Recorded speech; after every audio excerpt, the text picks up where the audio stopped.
안녕하세요. 브레스박 박진석입니다. 지난 시간에 오목가슴과 새가슴형에 대해 말씀드리면서 주의할 점에 대해 말씀드렸었죠. 오늘은 이어서 지난 시간에 말씀드렸던 내용이긴 하지만 유방합체증에 대해 좀 더 자세히 알아보려고 합니다.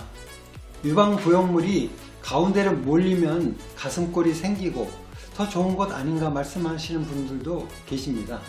유방부용물이 지나치게 안으로 들어와서 그림에서처럼 풍선이 붙은 모양처럼 양쪽 유방이 가운데 합쳐진 모습이라면 굉장히 부자연스러워 보이게 됩니다. 이런 유방합체증은 선천적으로 수술하지 않았는데도 생기는 분들도 있습니다. 그러나 대부분의 경우 보형물을 이용한 가슴 성형 후 발생하게 됩니다. 특히 이런 박스형 흉곽을 가지고 있거나 앞쪽 흉벽이 이렇게 꺼진 분들에게서 잘 발생할 수 있습니다.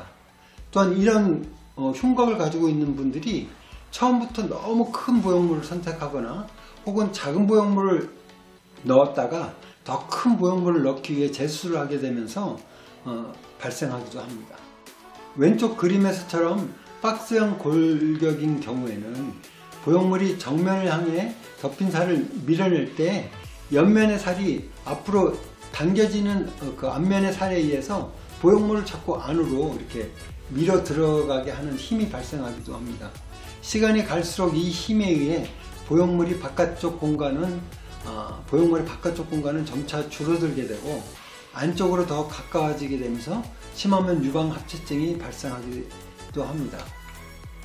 한편 근육주위에 보형물을 넣고 어깨 관절을 사용할 때 그림에서처럼 대흉근의 수축으로 대흉근이 겨드랑이 방향으로 당겨가면서 보형물은 가운데 방향으로 쐐기 역할을 하면서 가운데로 붙은 대흉근이 얇아지게 되고 보형물이 더 가운데로 몰리는 경향이 있습니다.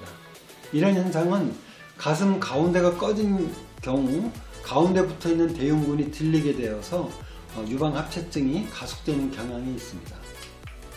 이 사진은 유방합체증을 교정하기 위해 보형물을 제거한 후 찍은 사진입니다. 갈비뼈가 꺼져 있는 모습을 볼 수 있습니다. 이분의 오른쪽 직선이 흉벽의 정가운데 선이고 오른쪽의 이 곡선이 왼쪽 환자의 실제로는 오른쪽 가슴이죠.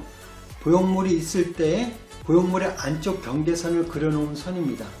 이 환자를 처음 수술하신 분이 처음부터 오른쪽 곡선까지 공간을 만든 것이 아니라 수술 후 안정기에 접어들기 전까지 지속적으로 안쪽 공간이 만들어졌다는 생각이 듭니다.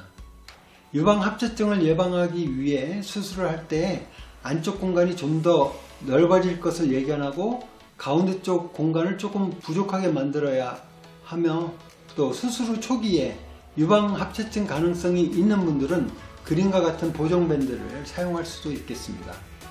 이렇게 흉벽 함몰이 있는 환자에서 유방합체증을 줄이기 위해 대흉근을 여러 층으로 나누어서 해먹과 같은 모양으로 만드는 수술법을 고안하여 2014년 성형외과 전문 학술지에 제가 보고하였었습니다.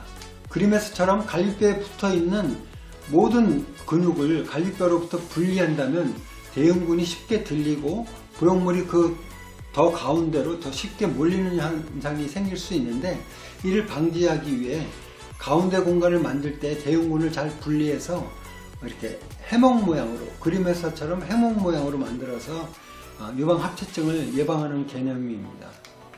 좀 어렵죠? 쉽게 설명드리지 못해 죄송합니다. 사실 의사 선생님들께 설명드려도 잘 이해하지 못하시는 분들도 많았습니다. 왼쪽 사진에서 R은 갈비뼈고요. I, C, U로 표현한 것과 같이 근육 파우치를 이렇게 만들어서 그 안쪽으로 들어오는 것을 예방하였습니다. 이상 꼭 피해야 하는 유방합체증에 대해서 말씀드려 봤습니다. 도움이 되시길 바라면서 다음에 또 뵙겠습니다. 감사합니다.